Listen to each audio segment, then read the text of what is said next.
By the former ambassador to India, Mr. Chen Rui-sheng. Thanks very much indeed, Mr. Chen, for joining us tonight. You served as ambassador to India, I think, between 1991 and 1994. Yes. You would have seen many changes in bilateral ties between the two countries. What are the differences in the relationship today compared with when you served? When I was there, I should say China-India relations were already on the right track, but not yet the fast track. Now, we can say, as described by President Hu Jintao last year to Manmohan Singh, the bilateral relations have indeed embarked on a fast track. For instance, now within this, between President Hu's visit to this visit, within this 1 year, there are some other summit meetings in certain countries, and the trade and economic cooperation has been developing also very fast. So I should say, Manmohan Singh's visit this time is a new milestone on this fast track. And for Manmohan Singh himself, when he was ambassador, he was the Minister of Finance. He was well known as a very prominent economist. Now, as a Prime Minister, I should say, he is much respected as not only as an economist, but also a very prominent statesman. Well, during the Prime Minister's visit to China, strategic documents have been signed. What's the significance of these documents, and what do they mean for bilateral relations in Asia?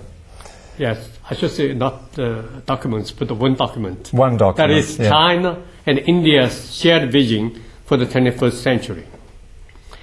This is a very comprehensive document covering both international relations and also bilateral relations. For bilateral relations, I think the implementation of this document will ensure a kind of very stable and friendly relationship between the two countries.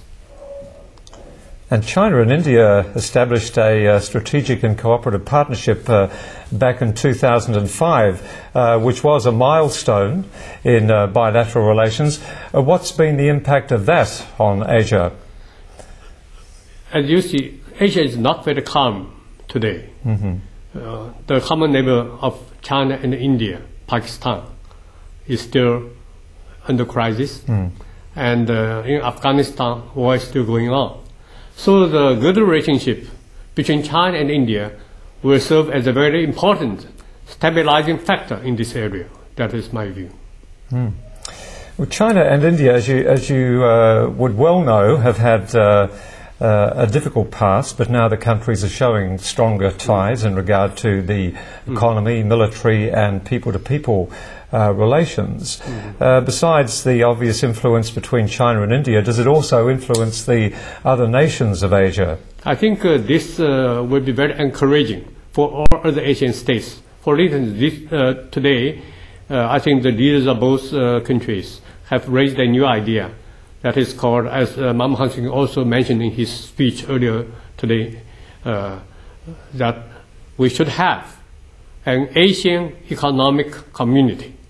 So the good relation between the two countries, China and India, will certainly, I think, push it forward much faster, this kind of realization of this noble goal in Asia. You certainly made it clear that there is room for both powers to develop along this way. A lot of space. Like Manmohan Singh has said. A lot of space and a lot of people. To work. Thanks very much indeed for that. Very grateful for your insight. And no doubt we'll hear from you again on the China-India relationship. And we've been speaking with Mr. Chen Rui-sheng, the former Chinese ambassador to India who served there between 1991 and 1994. You're watching Asia Today on CCTV International, and coming up after the break, a South Korean special prosecutor launches a probe of the country's president-elect Lee Myung-bak over allegations of financial fraud. And the health of Indonesia's former President Suharto deteriorates.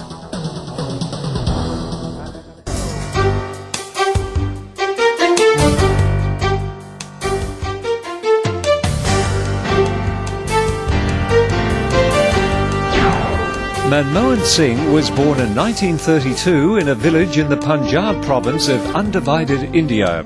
His academic career took him from Punjab to the UK, where he studied economics at Oxford and Cambridge. He wrote his Oxford doctoral thesis on India's export competitiveness, which is an early critique of India's inward-oriented trade policy. In what was to become the turning point in the economic history of independent India, Singh spent 5 years between 1991 and 1996 as India's finance minister.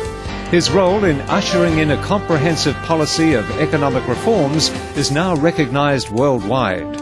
In his public career, Singh has won many awards and honours for his distinguished performance. In his political career, Singh has been a member of India's upper house of parliament since 1991, where he was leader of the opposition between 1998 and 2004. In the same year, Manmohan Singh took over as the Prime Minister of India.